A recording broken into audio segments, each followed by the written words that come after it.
I have not been so excited for a couch co-op game in years. This is one that I honestly cannot wait for. I'm so excited for 2025 and this new game that is coming to us. Yes. And there are so many different similarities here between It Takes Two and Split Fiction here. Oh, I can't wait. Like, the graphics here are looking fantastic, so I'm excited for that. Unfortunately, I do think it means that it's not going to be coming to Switch, and as far as I can see, that's true. It's coming to PS5, Xbox Series X and S, and PC. So Switch players are missing out, but I've got a PS5, so I'm excited. Now, I have already watched this trailer. I watched about 3/4 of it before I had to sit down with my wife. I cast it to the TV so that we could watch it all together.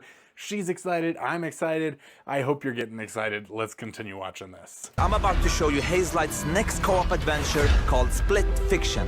Now, let me tell you this. Get ready for a ride. One of the things that I loved about It Takes Two was all of the constant introduction of new abilities that they had, and this game has that, and they have a moment in the video where they focus on that, of all the introduction and progression of abilities, and we can see that there with the snowboards that we had. We're following this little bird here. I don't know what that is. Two aspiring writers that hopes to get published by a new tech company that can simulate their stories to life. I can't do this. Please calm down. It's time. You can't shut. No! Accidentally, they end up in the same simulation.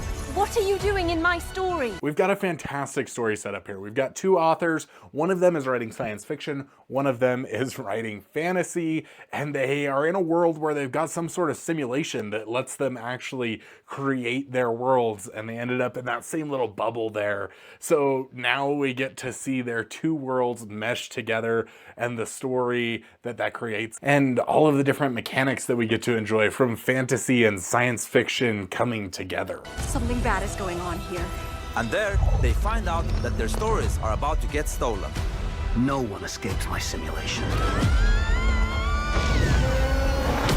And in order to save them, they have to escape back to reality through the... You can see here a couple of the similarities between It Takes Two with that, like, sliding down the hill, the explosion, very, very reminiscent of It Takes Two. I might put a clip here if I can find one. Hands above your heads. But the thing is, they're strangers, and Miu writes sci-fi, while Zoe writes fantasy. So you will, for every level in the game, jump between a sci-fi world...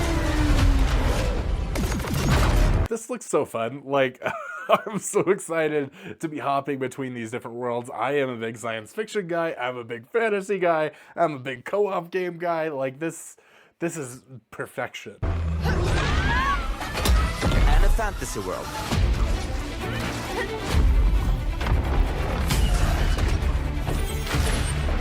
We at Hazelight love variation, and you'll have a unique mechanic for every level. So here it is where they're talking about the constant new mechanics that they're introducing and how they're going to make the game so that it doesn't feel like it gets boring. That's something a lot of games struggle with, is getting boring. Their mechanics get old. With It Takes Two, the mechanics never got old. We always kind of wished that we had the opportunity to play with them for longer, and it looks like they're going for the exact same thing here with Split Fiction, where they're going to be constantly introducing new mechanics, and we can take a look at some of what those are right now. Let me give you some examples. In this level, you start out by finding dragon eggs that hatch. Hey, stop licking. They're so cute. Such cute little dragons. And then they become a little bit bigger dragons with new abilities. But in the end, they grow up to be... And if you noticed there, the two different colored dragons also seem to have different abilities, right? We've got the one dragon that's shooting the moss at the door, and then the other dragon comes in that rolling little thing to hit the door. And that's one of the things that I love about this too, is we don't have exactly the same abilities for each character. They actually have their own unique abilities that complement one another. It's one of the things that Hazelight does so well in their co-op game creation. To be full-ass dragons. And now, you can fly around and kick ass. So now we're getting to the science fiction side of things here. Magnetize and shift to different forms. And again, we're seeing the different abilities, right? And each player doesn't have the same abilities. We're seeing this one player is gliding through the other water, the other player is getting magnetized. And then the droids become your exosuits. And you can now attack and hack different objects. Here's another one. You play as pigs, and they later become... Anyway, Yeah. let's not talk about that level for now. My wife laughed out loud at that part. Seriously, it was funny. And that's where I paused the video actually to come and sit down with her. So I missed the whole hot dog thing until I sat down with her, and I got to enjoy that with her. So that was a fun little thing. In It Takes Two, we had the whole scenario with the elephant at the end. I won't spoil it for you, but it was really heartbreaking for some people, and it feels like they're trying to go for a little bit of that as well there with the pig/hot dogs situation. As always, with the Friends Pass, you only need to buy one copy of the game to play it with your friend online. That's what... This is one of the greatest things that Haze Light does. All of their games have a Friends Pass. So you buy one copy of the game and then you can play it online with anybody for free. They just go ahead and download the demo and then they can play together. Now, personally, my wife and I play couch co-op, but that's fantastic for people that want to play online, for people that are in long distance relationships. It is one of the most, I love that feature in a game. And of course, one of the unique things is that even when you are playing online together, you still have this split screen thing. You still feel like you are actually playing together on the couch because the game is locked split screen. At least I'm going to assume it is, seeing as It Takes Two was. That is about no loot boxes, no microtransactions, and no bullshit. You just get the game. There we've got that big fantasy troll giant guy, a little bit reminiscent of Brothers: A Tale of Two Sons and the giant army that you have to wander through in that game.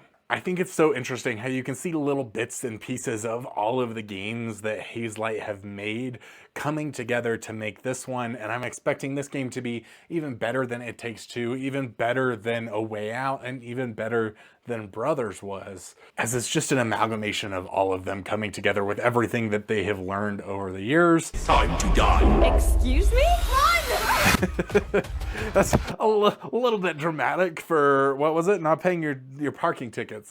It's time to die because you didn't pay your parking tickets. We've got a little bit of a boss fight here, which were so fun in It Takes Two. The boss fights were so creative and enjoyable to go through and so dramatic as well. And it feels like they're going to nail that with this game as well, with that whole "you have unpaid parking tickets, time to die" thing that they've got going on here.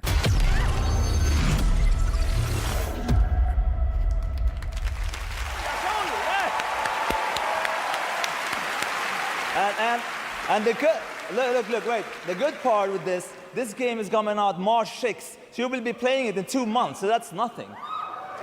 Yeah, that is literally right around the corner. March 6th is coming up. I cannot wait.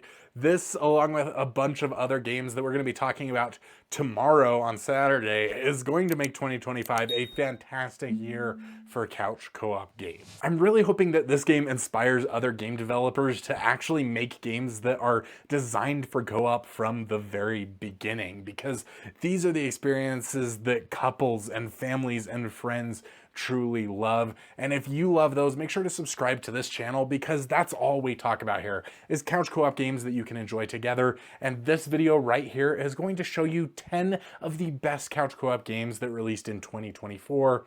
I can't wait to see you over there, and make sure to stick around on the channel because we're talking about all of the best co-op games that come out in 2025 tomorrow. Love you guys. Y'all are awesome.